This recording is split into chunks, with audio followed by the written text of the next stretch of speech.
My parents punished me because my brother had no friends, so he took it upon himself to prove why he had none, and they still sided with him. So I had to resort to drastic measures to finally get through to them, and it did not go as expected. My parents salivate on the ground my brother walks on, and today I'm sharing how karma finally caught up with them at my wedding. Growing up, there were two sets of rules, one for my brother and one for me. All he had to do was say the words, "Lily did," followed by something I supposedly did wrong, and I'd be punished immediately. No questions were asked, and I'd be immediately bent over my parents' knee and disciplined. Sometimes they did it so hard it hurt to walk. Once when I was 7, he told our parents I had broken one of his model airplanes. I was disciplined and sent to my room without dinner, despite the fact that I had been at a friend's house all afternoon. The worst part was that if he did something wrong, I would be the one to get punished too. If I caught him red-handed, I'd get in trouble for not minding my own business. Family outings were always to places he wanted to go, even during events meant to celebrate me. My high school graduation dinner, we went to his favorite seafood restaurant despite knowing I'm allergic to shellfish. "You can order a salad," my dad suggested. And as my brother got older, I missed the days where he ignored me or just acted entitled, because it wasn't long before I was covered in bruises from becoming his personal punching bag. But everything changed in middle school. His friends gradually disappeared, either moved away or realized what a jerk he was. I only discovered my brother had become a social outcast because we attended the same school. One day during lunch, I overheard some kids from his grade talking about him. "Gosh, Mosky is such a nightmare. Did you hear how he made fun of Mr. Peterson's dead daughter yesterday?" I, on the other hand, was generally well-liked. I wasn't the most popular girl, but I had genuine friends who enjoyed my company. Once he noticed this difference, I somehow became even more of his constant target. He started making up elaborate stories about me to get me grounded. My parents started saying things like, "Your brother says those kids are troublemakers," or "Why can't you be happy staying home like your brother?" And of course, when I told them he was wrong, they'd hit me with the "he's older and knows better." The only thing that saved me from complete isolation was my network of cousins who lived nearby. And one day, I finally came clean. They invited me to join them for a mall trip, and while we were away from my parents, I took advantage of the situation. My younger self bluntly admitted I couldn't go, because my parents banned me from having friends since my brother couldn't keep any. This comment spread through the family grapevine like wildfire,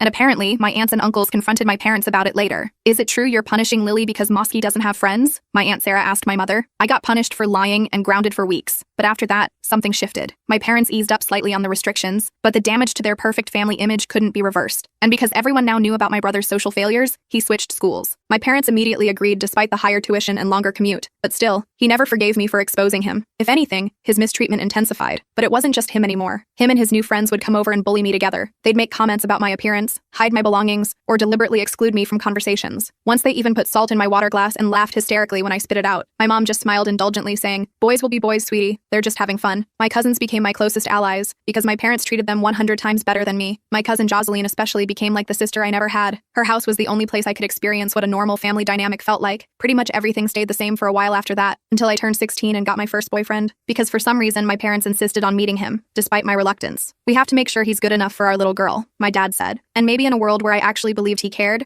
this would be touching. But my boyfriend wanted to meet them, so one day I gave in, and he came over. And I found out my brother was even worse than I thought, because during the visit, my boyfriend Tyler found me in a panic. He told me my brother had cornered him alone in the kitchen, wearing barely there shorts and no shirt, batting his eyelashes while trash-talking me and suggesting they hang out sometime. My boyfriend was completely creeped out and immediately found me to escape the situation. "Meg, I don't want to freak you out, but your brother just hit on me," he whispered, eyes wide with confusion. "He said I was wasting my time with you and that he could show me a better time." Then he, touched my arm and winked. It was super uncomfortable. My eyes went so wide I thought they were going to pop out of my head. I still can't wrap my head around what happened next. My brother told my parents a completely different story, claiming my boyfriend had made inappropriate advances toward him, but he reluctantly declined out of loyalty to me. 3 guesses who my parents believed without question? "How dare you bring that predator into our home?" my mother shrieked that evening. "Your brother was so upset he could barely tell us what happened." "But that's not what happened at all," I protested. "Tyler wouldn't do that." "Are you calling your brother a liar?" my father demanded, fist pounding the table. "He was in tears, Lily. Tears. Here's the thing. While my boyfriend wasn't perfect, I believed him instantly for one simple reason. My brother was not exactly the catch he thought he was. My parents and brother were all significantly overweight. My parents showed love through excessive food, which mostly went to him. While I've always been naturally thin, partly because food deprivation was a common punishment for me. I'm not saying appearance matters more than personality, but considering my brother's entitled attitude and awful behavior, even my insecure teenage self couldn't imagine my boyfriend would risk our relationship for someone like him. My parents banned me from seeing that horrible boy anyway. I tried dating in secret, but it was impossible to maintain with their constant monitoring, and we eventually broke up. Tyler refused to come anywhere near my house again, telling friends at school that my family was creepy as hell. The exact same scenario happened with my next boyfriend. My brother made unwanted advances, got rejected, then claimed victimhood. When I pointed out the pattern, my parents decided I simply had terrible judgment in men and kept choosing predatory boys. After that, I gave up on relationships in high school. I earned a reputation for casual hookups because I'd make out with guys but refused to date them officially. Thankfully, this never got back to my family. I'd tell the guys up front, I can't bring you home and we can't be seen together too much. My family is complicated. Most were fine with this arrangement, and it gave me some semblance of a normal teenage experience. During this time, my brother proudly paraded around his one and only boyfriend, whom my parents treated like royalty, while constantly asking why I couldn't find someone respectable like him. They'd invite him for dinner constantly, buy him small gifts, and include him in family photos. When the guy suddenly stopped coming around, the narrative immediately shifted to him being a manipulative jerk who took advantage of my poor brother. I later found out from a mutual acquaintance that the boyfriend had caught my brother trying to flirt with his college roommate and dumped him immediately. The double standards continued in every aspect of life. My brother had generous spending money and lenient curfews,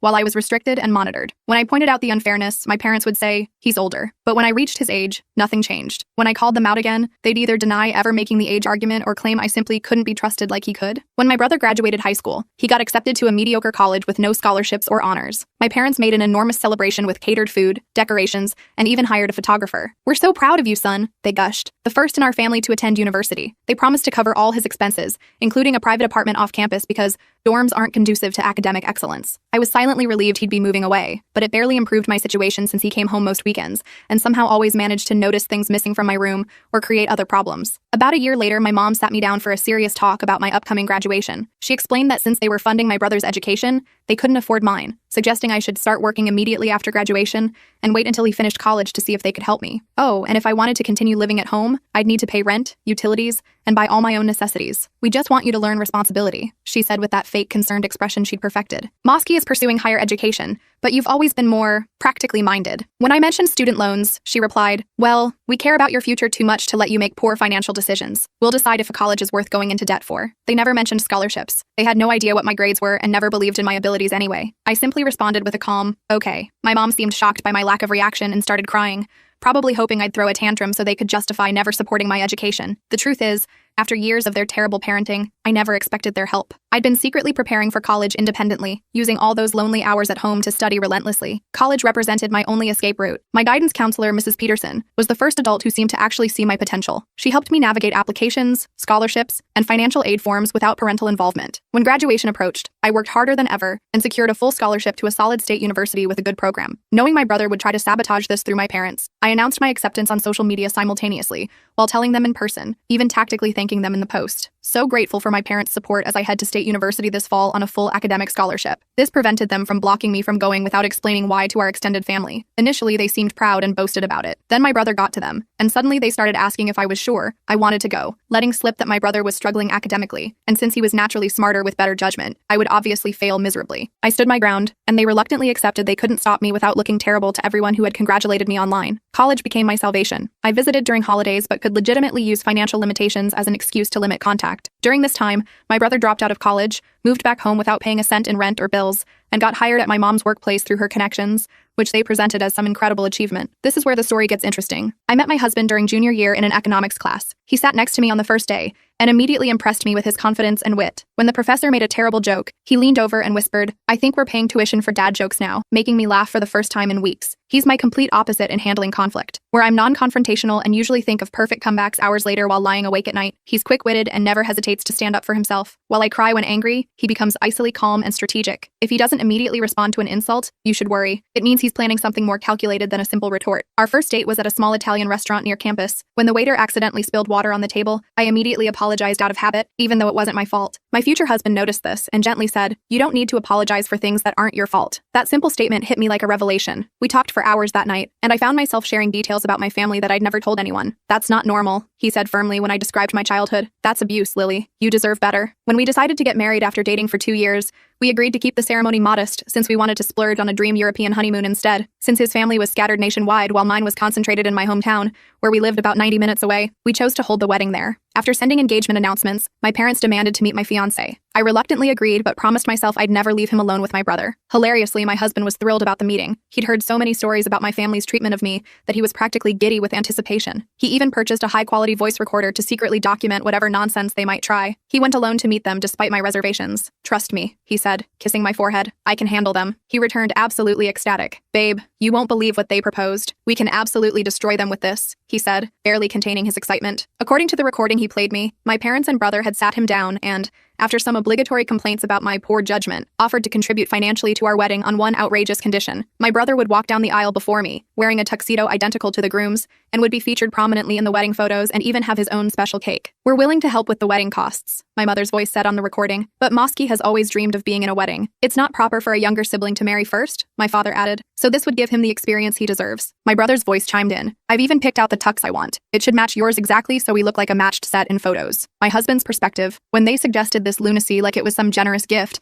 my brain literally short-circuited. I had a dozen insults ready to launch, but something stopped me. A little voice whispered, "Play along and make them pay." So I told them I needed to consult with my fiancé while secretly planning our counterattack. Rather than falling into depression over this final betrayal, my husband's enthusiasm for revenge energized me. We spent days brainstorming options, from outlandish schemes to more practical approaches. We eventually consulted his level-headed brother, who talked us out of our more legally questionable ideas and helped us settle on the perfect plan. My husband returned to my parents alone, acting conflicted. He told them he'd tested the waters with me and didn't think I'd agree to their proposal. However, he personally saw no issue and wanted to keep the family peace. He cleverly suggested that surprising me on the wedding day might work since I hate confrontation and wouldn't cause a scene in front of guests, especially if they helped pay for the wedding, making me feel obligated to comply. The brilliance came next. He convinced them that due to my trust issues from past relationships, using their own accusations against me, I frequently checked his phone and monitored his communications. Therefore, nothing about their brother walking down the aisle plan could ever be in writing. All discussions would have to happen in person at their house. "She gets very paranoid and reads all my texts and emails," he explained. "It's just easier if we keep this arrangement verbal. She'd be devastated if she found out before the wedding." My mom nodded sympathetically. Mosky's ex was the same way. So controlling. We understand completely. Thus began months of elaborate deception where my parents and brother thought they were manipulating me, while we milked them financially. My parents insisted on controlling wedding details,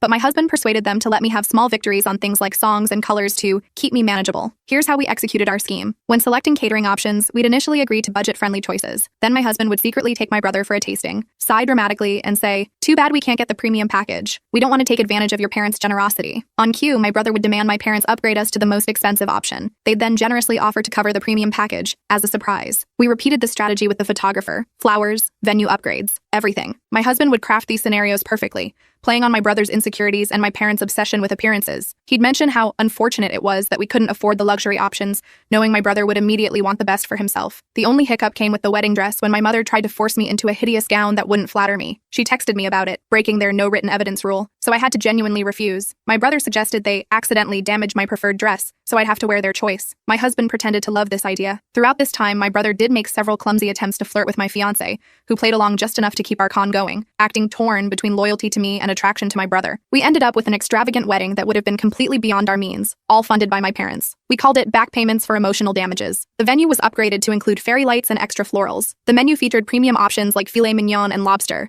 and the bar was fully stocked with top-shelf liquor. On our wedding day, the plan my family had secretly arranged was for my brother to arrive right when everyone was seated, when the bride typically makes her entrance. He would walk down the aisle in his tuxedo before I even realized what was happening, making it too late for me to object. We hired professional security but kept them initially discreet, just a woman checking names at the entrance. Only after my parents were seated did we position our intimidating male security guard at the door with specific instructions not to admit my brother under any circumstances. When it was time for the ceremony to begin, my dad received a text that my brother was nearly there. He signaled my bridesmaids to start without conferring with me, and positioned himself at the entrance to walk me down the aisle. As the bridal music began playing, the doors opened, and I appeared in my gown. My dad looked utterly shocked to see me instead of my brother. His face drained of color, and his mouth actually fell open. He frantically looked behind me but couldn't see what was happening at the venue entrance. His phone started ringing. It was my brother, and he mumbled, "Something came up," before abandoning me at the altar to answer it. The guests gasped in confusion. A friend who was in on our plan loudly asked what happened. I tearfully said, "He told me it wasn't supposed to be me walking," which wasn't entirely acting. I was genuinely hurt despite anticipating this behavior. My friend loudly repeated, "What did he mean it shouldn't be you?" ensuring everyone heard,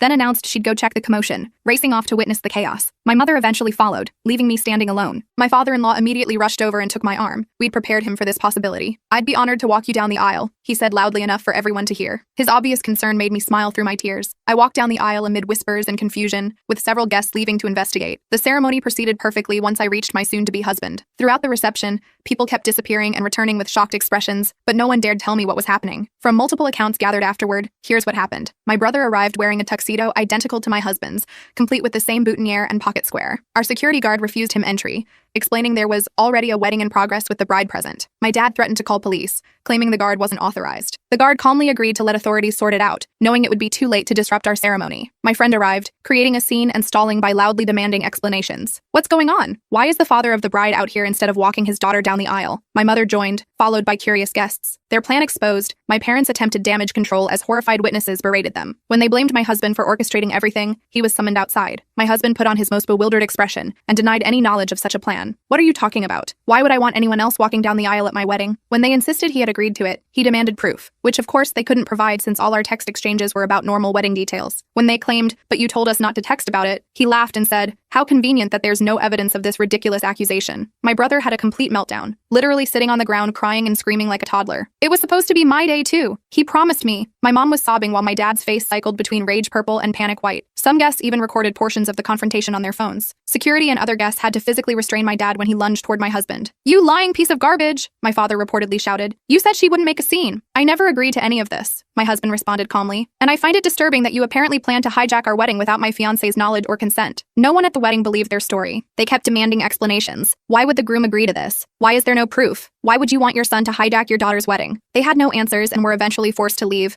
with my dad literally dragging my screaming brother off the ground. Everyone at the reception spared me the details, allowing us to enjoy our extravagant celebration. We danced, cut our beautiful cake, and soaked in the love from everyone who truly cared about us. Afterward, my parents and brother bombarded me with calls, which I ignored on my husband's advice to maintain a paper trail. My brother eventually sent unhinged text messages blaming me for humiliating him, calling my husband a two-faced snake who fooled them for months, and claiming my husband was secretly cheating with him. "Your husband has been leading me on for months," one message read. "He told me he was only marrying you as a cover. Ask him about our private tastings." My brilliant husband compiled screenshots of their harassment, call logs, and threatening messages they sent him, then shared everything in our extended family group chat. He maintained his innocence and publicly begged my family to help stop the harassment that was ruining our honeymoon. He even requested they not share our location to prevent my brother from showing up claiming my husband had somehow agreed to sleep with him in our honeymoon suite. My extended family assured us they'd handle the situation, and we've had peace since then. My aunt later told me she'd had a come to Jesus conversation with my parents about their behavior throughout my life. While I would have preferred having loving family support at my wedding, for once in my life they not only failed to ruin something important to me, I actually got my revenge. FAQ: why did they treat me this way? I've wondered this my entire life. My best guess is that I was an unplanned pregnancy. They tried for years to have my brother, so he was their miracle baby. Given our small age gap, I think I was an unexpected surprise they weren't prepared for financially or emotionally. But honestly, no reason would justify their behavior. Did they really think this would work? My husband and I suspect they never actually intended to go through with it. My brother probably threw a tantrum about me getting married when he can barely get dates, and they made this ridiculous proposal expecting rejection. They could then look supportive to my brother while having an excuse not to contribute financially. When my husband unexpectedly agreed, they were trapped in their own scheme.